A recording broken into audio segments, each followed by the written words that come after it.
amis de la communauté Domotique Info, bonjour. Aujourd'hui une nouvelle vidéo sur le WiPilot, une vidéo un petit peu plus longue, mais qui va passer en revue les différentes fonctionnalités de cette version logicielle qui est maintenant bien opérationnelle et qu'on peut utiliser pleinement. Le WiPilot, je rappelle, est un module de gestion de radiateur à fil pilote.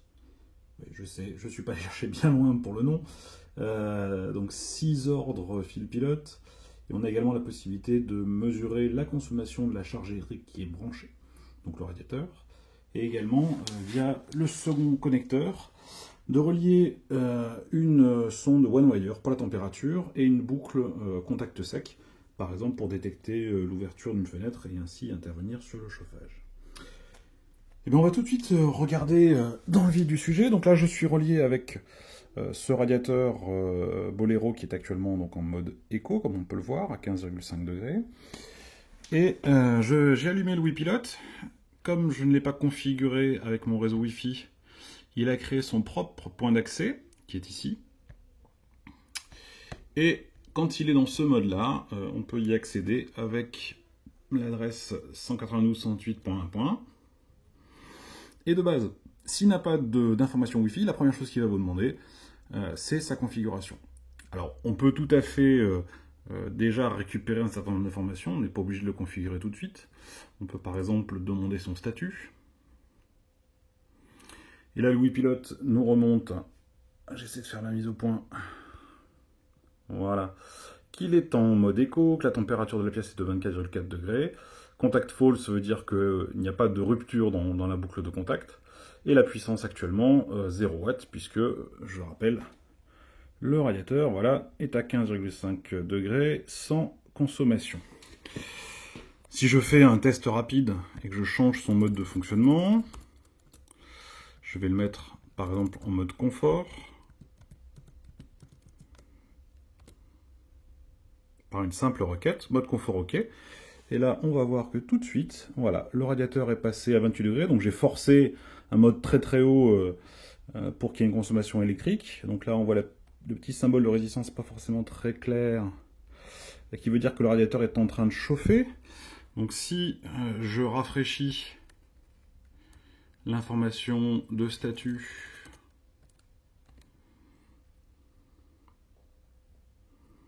voilà, on voit 1536 watts, toujours 24,4 degrés. Je vais le remettre en écho.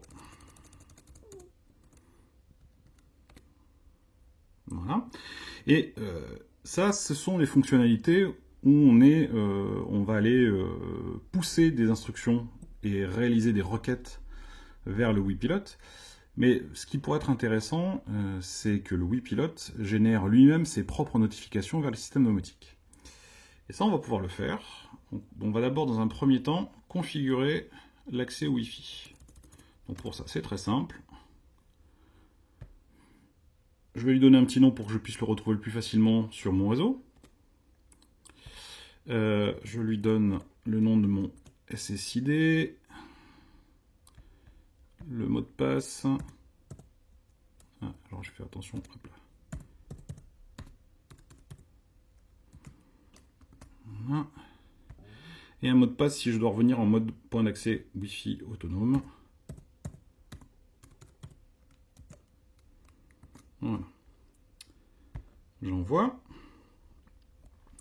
Configuration sauvegardée. Ce qui veut dire que maintenant, si je retourne sur mon point d'accès, voilà.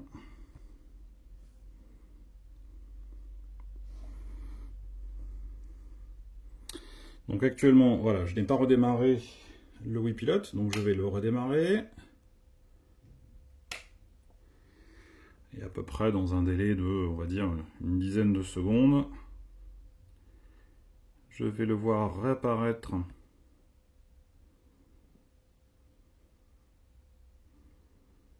dans mes périphériques.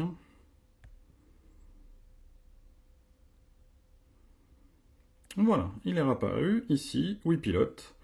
Il est à l'adresse 192.168.0.233. Donc si je vais maintenant sur cette adresse, je vais lui demander son statut. Ou même d'ailleurs, je vais rien lui demander du tout. Il va aller tout seul sur la page de statut puisque son Wi-Fi est configuré. Donc là, je suis à 1580 kW. Pourquoi? Parce que j'ai redémarré le WiPilot et que donc, une fois qu'il a redémarré, il se met tout seul en mode confort. Si on ne lui a pas donné de directive contraire, donc je vais le faire repartir en mode écho. Voilà. Donc on va pouvoir voir que ça prend le passage confort écho prend à peu près 10 secondes, le temps pour le radiateur d'être sûr que c'est pas un confort -1, un confort -2 qu'on lui demande. Voilà, passé à 15,5. Donc on va voir la consommation électrique qui va retomber à 0, sans statut. Voilà, consommation électrique à 0. Maintenant, j'ai créé sur ma Fibaro HC2, voilà, grâce à l'astuce de notre ami Laser de la communauté domotique Fibaro, j'ai créé des fake sensors. Alors je vous laisse le soin d'aller sur domotique Fibaro pour voir comment ça se crée. C'est très simple, mais ça permet avec une HC2 de créer des devices virtuels un peu plus physiques que les virtual devices de Fibaro. Mais tout ça pour dire que je vais pouvoir créer des notifications qui vont être poussées directement, hop, voilà, avec la page notification.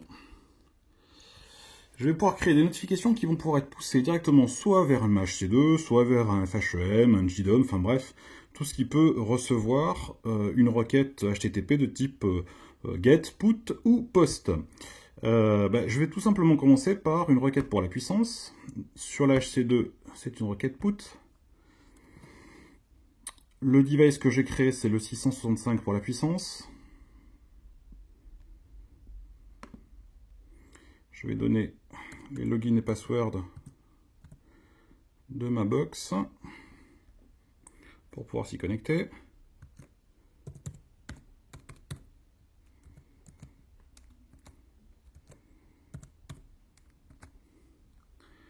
Et en paramètre, l'objet JSON qui permet de mettre à jour. Donc là, ça peut être, là c'est directement la chaîne que je vais devoir utiliser.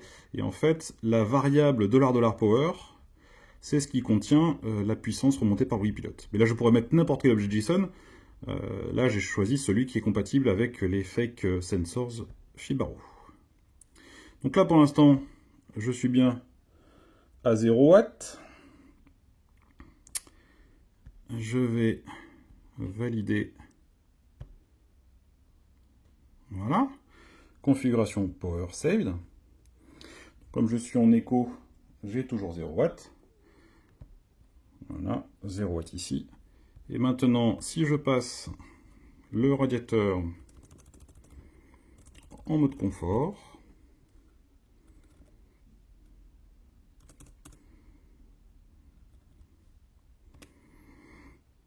voilà, il est bien passé en mode confort. Et voilà, directement, 1545 watts au niveau de la puissance. Et c'est directement le WiPilot, sans aucune intervention, qui va mettre à jour cette information. Je peux faire la même chose, par exemple, pour la température. Je vais rajouter une notification. Pour la température, c'est toujours une requête PUT. Mon device est le 664 pour la température. Je redonne mes identifiants. Sachant que chaque notification peut partir sur des services différents.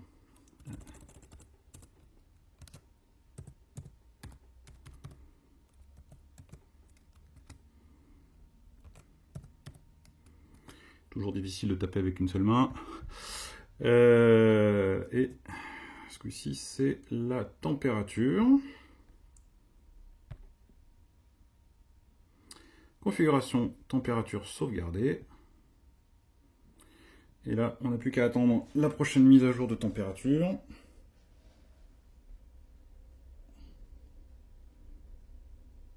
Et voilà, 25,4. Et donc 26, voilà, la température monte, et en fait tout évolue sans avoir à faire aucune intervention sur le WiiPilot. C'est directement le WiiPilot qui remonte les informations de puissance, de température, d'ouverture, et vous n'avez plus qu'à changer les différents modes. Donc si, là je reviens, hop là, si je lui passe en mode écho OK, je vais voir la puissance qui va retomber à 0, au bout de la dizaine de secondes, hein, qui correspond au temps pour lequel le radiateur va basculer. Je regarde en parallèle le radiateur, voilà, le radiateur vient de passer, et à la prochaine séquence de rafraîchissement, voilà, 0 watts. Ben, j'espère que ça vous intéresse. Donc comme je l'avais dit, ce produit ne sera pas commercialisé, puisque trop compliqué pour un particulier à commercialiser. Par contre, tous les plans, schémas, codes seront disponibles en open source, open hardware. Je proposerai peut-être quelques PCB avec les composants CMS soudés, pré-soudés sur Tindy un petit peu plus tard. Mais voilà, n'hésitez pas à me poser vos questions si vous voulez rajouter des fonctionnalités, il y a encore plein de choses de possibles. Allez, à très bientôt, au revoir.